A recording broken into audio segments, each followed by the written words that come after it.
You know, I've had a few videos lately where I just read out an article written by some goblin or other in a silly voice while cracking jokes. I admit, it's pretty low effort content. Not the most edifying stuff I've ever produced. But I think when we get into this article, you're going to agree that I had to address this. I had to make fun of this extremely funny article. I didn't want to. It's beneath me. It degrades both of us. Me for making this content and you for watching it. But come down into the dirt with me, everybody. Come down in the mud, debase yourself with me, and let's get sloppy all over the smartest person in any room anywhere in defense of, pause for dramatic effect, Elon Musk by Douglas Copeland. I pause to note, Douglas Copeland is a Canadian author. He's written a bunch of books that are like, what if Joss Whedon was on NPR? This article is the most embarrassing thing I have ever read, ever. And I read comic books for fun. I've read Ready Player One. This is more embarrassing. He's the Silicon Valley Ubermensch, the maverick boss of Tesla and SpaceX, who wants us to colonize Mars and who can wipe out billions of dollars with a single tweet. So what's not to love? All of that is what is not to love. None of what you just said is good. Like, for example, why is it good that he can wipe out billions of dollars with a single tweet? Why is that a good thing? Because it kind of feels like nobody should be able to do that. It kind of feels like investing that much power into the hands of one man is a bad idea, especially if he has a history of flying off the handle about stuff. The type of thing that is difficult to like. And why is it good that he wants us to colonize Mars? Who cares? I want humans to be able to fly. Anyone can want something. It's interesting whenever Elon Musk's name comes up and people begin discussing his accomplishments, such as the reinvention of money, automobiles, and space travel. There's always someone who says, yeah, but I hear he can be a real dick. Take that, Elon. You know when you're at a cocktail party with a group of like-minded adults, perhaps sitting around the office water cooler, and the subject just naturally drifts towards all the cool stuff that Elon Musk has allegedly done. Like how Elon Musk, for example, one of the things that Elon Musk did was he reinvented money and cars and space travel. When Copeland talks about Musk reinventing money, I'm assuming he's referring to PayPal, which is not that.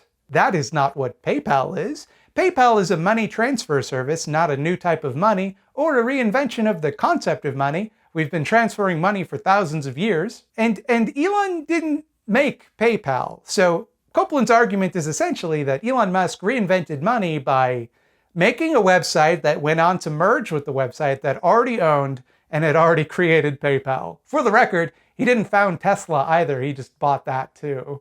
And let's just get this out of the way because I have a feeling it's going to come up a lot. Elon Musk doesn't engineer the products that any of these companies put out. Like, he built X.com, the precursor to PayPal. I'll give him that much. He knows how to, or at least at one point, knew how to code. That's not nothing. But he doesn't build the rockets at SpaceX. He doesn't personally design the cars Tesla makes. He just has enough money to pay a team of thousands of other very smart people to do that for him. Part of the reason that people dislike Elon Musk, though there are many reasons to dislike him, is because of the way he leans into the idea that he's somehow the singular mind behind all of the great gadgets and gizmos his companies make. It has nothing to do with the small army of staff he can afford to hire. It's all him personally, from his giant big boy brain like TV's Iron Man. So let's say tomorrow that my rich uncle dies mysteriously and bequeaths to me $100 trillion on the proviso that I spend one night in a haunted house. I do so easily. It's not a problem for me. I am not afraid of no ghost. I use that money right away. What I do is I solve world hunger and then I invest a lot of it in renewable energy so that we can get out of the fossil fuel industry. I'm basically the world's greatest hero at this point. Most of the money I give away because I'm very kind and giving in this hypothetical scenario. But let's say that I also use the money to buy Google and Amazon and I merge them into one super company that creates dozens of cutting-edge tech innovations. Would it be correct to say that in doing that, I have become the smartest person on Earth? After all, the company I own, Mildred's Cool Computer Company for Teens, makes all of the Alexas and Gmail. Did I reinvent live streaming by buying Twitch? It cannot be overstated that this is all Elon Musk does. He just has a shitload of money and uses that money to buy companies, which in turn produce a shitload of money. And part of the reason he's able to do that is because of the legions of baby brains that have bought into his flim-flam game, where he presents himself as Rick Sanchez, but somehow even less likable. But yeah, sure, probably the reason people dislike him is that he's a bit of a dick. So then, let's be totally honest here, because in your heart, you know, and I know, dear reader, that you can be a real dick too. So can I. And if we're being truly honest, so can, say, the Queen. She probably has to be a dick 10 times a week. Yes, I will grant you, Douglas, that each of us is a dick sometimes. I can be a dick too. Sure, everyone's a dick once in a while. However, when I'm a dick, I can be held accountable. Let's say, for example, that I said to We're in Hell, "You're a real doo-doo dum-dum, ugly bugly, a real pug-ugly yegg." I wouldn't say those things. I don't think those things. But let's imagine, hypothetically, that I did. Let's also imagine that We're in Hell cries about it, like a lot. It really hurts his feelings, and he cries and cries and cries. Imagine my friend crying in this hypothetical scenario. Are you imagining it? Good. In that situation, people would then be like, "Hey, yo, Thought Slam, what the fuck, dude? That's a rude thing to say to a guy," and I'd get put in trouble. Elon Musk, by contrast, will just accuse a random guy of being a pedophile because, while trying to rescue children in mortal danger, he shot down the idea of rigid submersible coffins to get them through the narrow seascapes to get them to safety.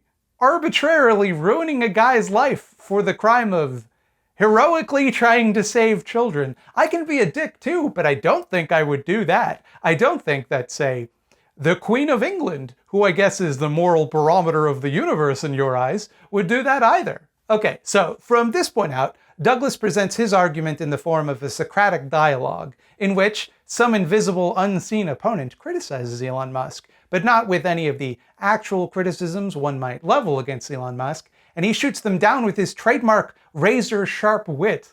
Observe. But he seems like he's only out for publicity. Elon Musk is actually terrible at publicity. His Cybertruck launch was a disaster, and the Tesla in space thing was cringy.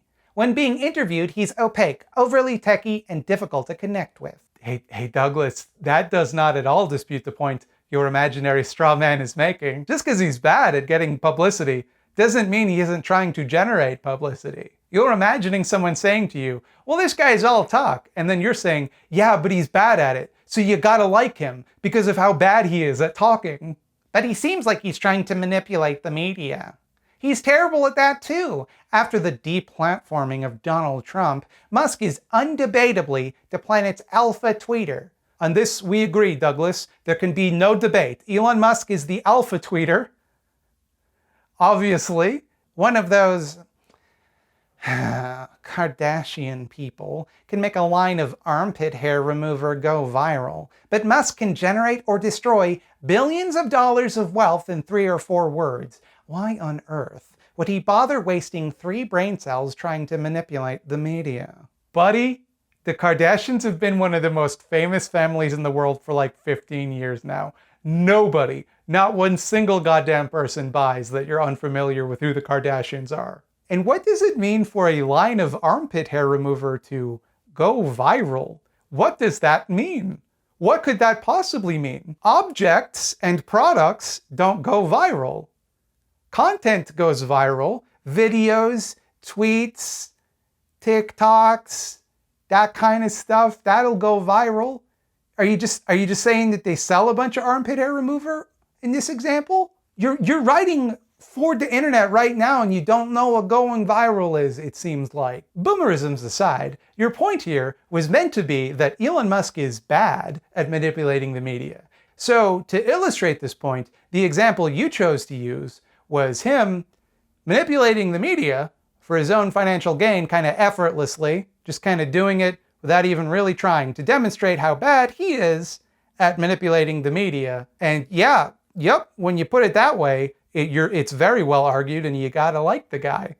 As well, his often lame tweets frequently backfire, as he's the first to attest with his all-too-true tweet, "Tweeting on Ambien isn't wise." Musk doesn't need to manipulate the media, because what he does is fantastically interesting. He isn't someone who needs to fish for press. Everybody keeps making fun of this guy. I don't get it. His tweets are bad, folks. What's there not to like? He's bad at tweeting. So how can you sit here and claim that he wants publicity? Don't you know how bad his tweets are? Doesn't that make you like him because he's doing bad tweets? But self-driving cars will kill people. Grow up. Yep, that's a criticism people make of Elon Musk. The thing he is known for, self-driving cars, will kill people. That's a criticism people level at Elon Musk specifically all of the time. And I couldn't agree more. Grow up, you little kindergarten baby wrapped up in gravy. Having safety concerns about a new technology? Fuck you. What's wrong with you? Is your brain broken? Fuck you. Let's put a pin in that one though. Let's put a pin in that. In this point Douglas is making about how baseless fear-mongering about new technologies makes you a dingus and a baby. Keep that one fresh in the old noggin, folks, because maybe that one's going to come up again. But just fuck you for being afraid of that. Musk didn't just generate a few fundamental patents and move to Santa Barbara to golf for the rest of his life. Every day he tries to reinvent the wheel, and it's working. Just a small note here, Douglas. The idiom to reinvent the wheel means to overcomplicate something. Shopped online lately? Ever wanted to visit the International Space Station? Want a new car? With cars alone, Musk pretty much single-handedly shamed and forced the global auto industry to accelerate the electric car rollout by 7 to 10 years. The fuck are you talking about? No, he didn't. Most major auto manufacturers were working on electric cars before Elon Musk bought Tesla. And also, the environmental impact of electric cars isn't all that much better than gasoline cars. What Elon Musk did was take a burgeoning new technology and make it into an expensive luxury item for blowhards with small dicks, and monopolize the infrastructure to force everyone onto his bloated and expensive ecosystem. Now all of the public car chargers are all Tesla brands, so you gotta deal with whatever he's gonna charge for that. And none of this did he do single-handedly, Douglas. Because, and I cannot stress this enough, he has employees who do those things for him. At Tesla alone, he has 48,000 employees. Now get ready, because Douglas is about to go sicko mode. It makes me wonder if there is something fundamentally flawed about our era that it is almost impossible to get people to say something nice about pretty much anyone else. A like given to someone else is a like that could have instead gone to oneself, which I suppose indicates that there's something fundamentally different about selfhood than, say, 25 years ago. What? Douglas?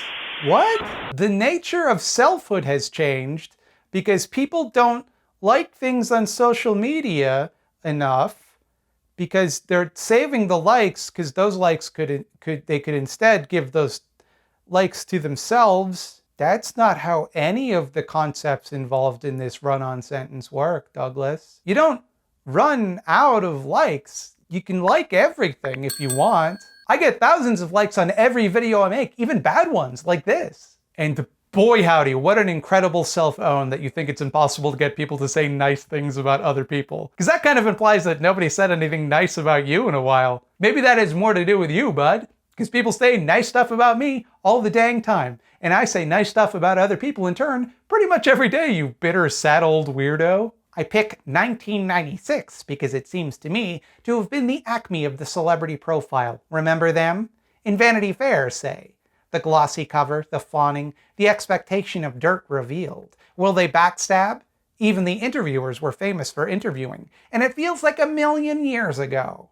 Are there any celebrity interviewers left? Oprah, I guess. What are you talking about, Douglas? What does any of this have to do with Elon Musk and how great and smart he is? Douglas, hire an editor for God's sake. But I hear he treats his employees badly. First, we have already discussed this. He can be a dick, so don't be surprised when he is. Second, people know they're going to be working with Elon Musk, so they can't play woe is me if he goes Elon on them. And third, He's incredibly smart and is used to working with the world's smartest and most accomplished people. So if you don't cut the mustard, then you didn't cut the mustard.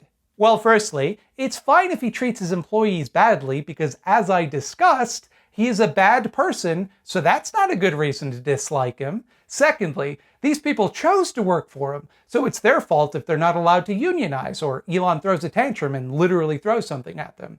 Thirdly, he's just so smart. He's probably cruel because he is smart, because intelligence makes you cruel. So if you're nice to people, you're probably doo-doo-dum-dum. That's why that makes sense. Like how because adults are smarter than infants, it makes sense to be cruel to infants. Because you're used to dealing with adults who are so much smarter, and infants don't cut the mustard.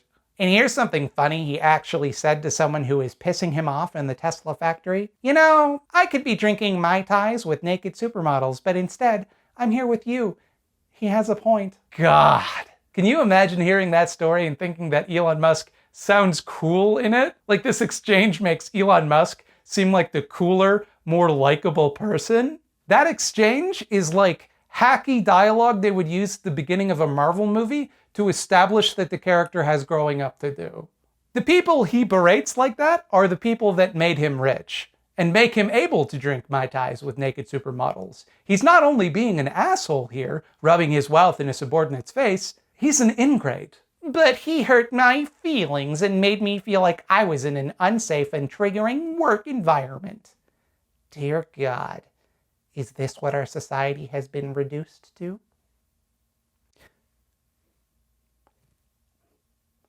Douglas Coupland has been awarded the Order of Canada, the Canadian equivalent of being knighted, essentially. That means that the country I live in, the country I pay my taxes to, looked at the man who wrote this article and wrote the things that I'm reading to you now and said, yes, this man is representative of what we would like people to think of as the Canadian national identity.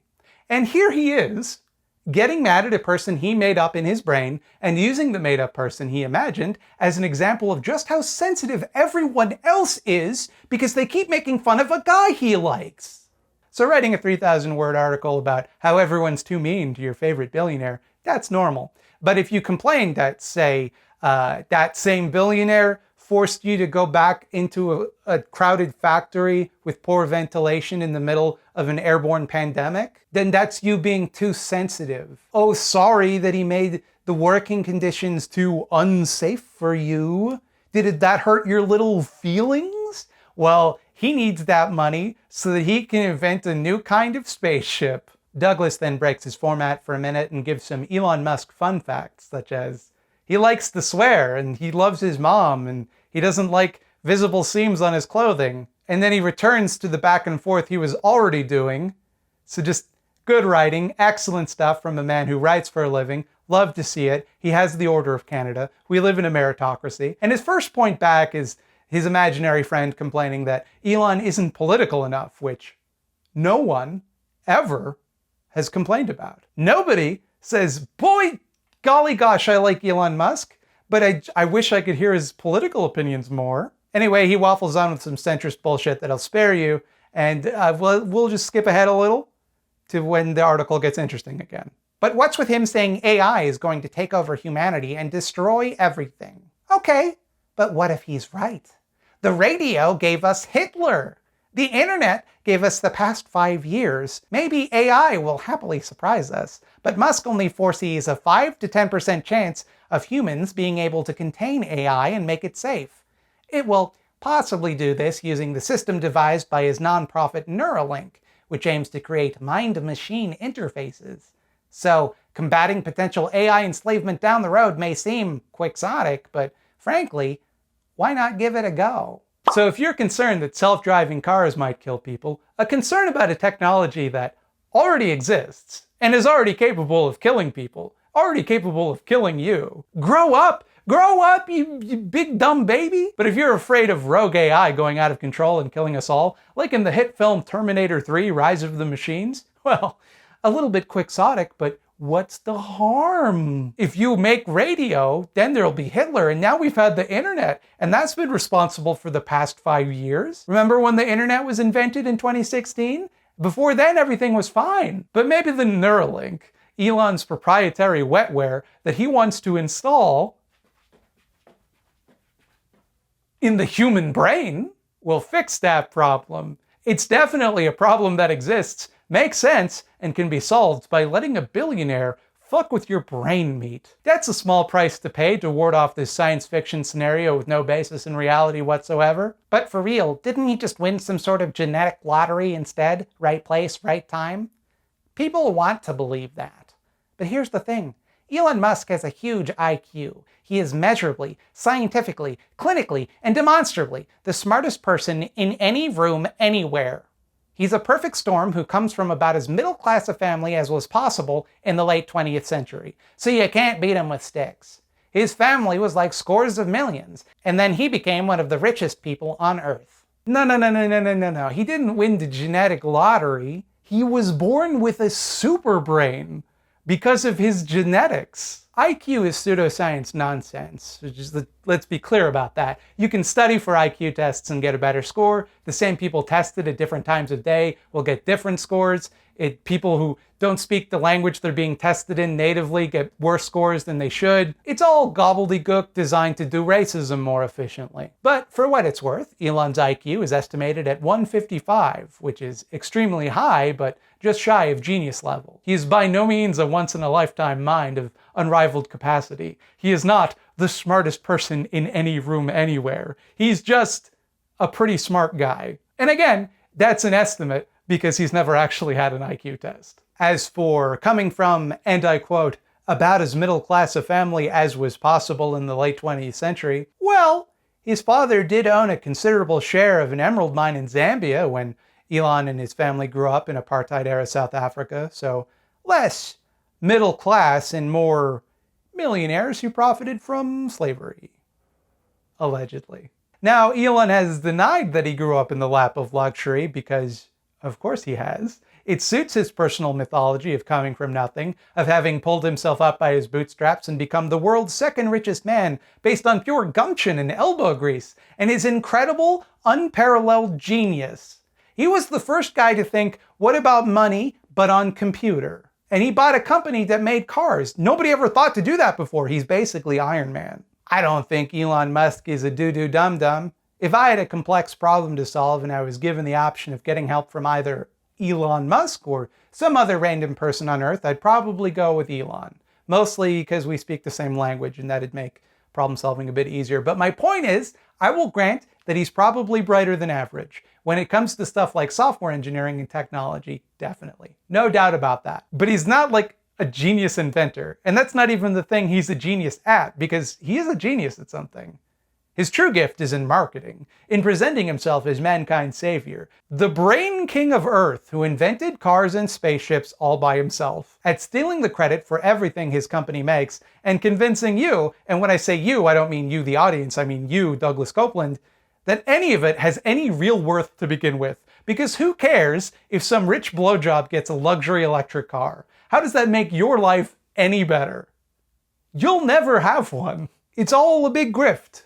To buy it, you'd have to be a real rube, a complete doofus, an utter mark, just the most credulous, least savvy dolt on the face of the earth. A chump, a sap, a meathead, an ignorant fool, one might say. Hello and welcome to the Eyeball Zone. Douglas is those things that I just was saying. Here in the Eyeball Zone, we grant you, the viewer, forbidden knowledge of small leftist creators in need of eyeballs on their work. Hey, this one, right, this video that I'm about to suggest is about tits. That didn't feel good coming out of my mouth. It's called the Jiggle Physics Manifesto by Maya Ben David. And I don't know how to describe the video. I don't know if I want to describe the video. I feel like that's going to be hard to do without saying some stuff that when taken out of context is going to make me look like a real weirdo. It's about an alien doing a dissertation about how humans portray breasts in pop culture, especially through the lens of video games. And it's more of an art piece than an explainer, and I'm starting to worry that maybe I dreamed it. So hopefully there's a link in the description for you to check it out. Do you have a small project you'd like to see featured here on the Eyeball Zone? Send exactly one email to thoughtslimeeditor@gmail.com with the word eyeballs somewhere in the description and pertinent details like your pronouns, and perhaps you'll find yourself trapped here in the eyeball zone. Thanks for watching. If you hated this video, go ahead and hit dislike. If you really hated it, unsubscribe so you won't see more videos like this every Friday. Sounds like you wouldn't like them. Boy, howdy, if you were so mad at this video that you just want to get out there and teach me a lesson by gum, go ahead and don't donate at patreon.com/thoughtslime, where all of these drawings are drawings of people that did. And you don't want to be like that because you didn't like the video, so don't. I'm informing you of your options. Also, make sure to steer clear of Scaredy Cats at youtube.com/scaredycatstv. I upload horror videos there every Tuesday, and if you don't like my videos, you don't want to see those. I think it worked. My dastardly plan. I'm the puppet master. They don't recognize my brilliant reverse psychology for what it is. The ultimate manipulation.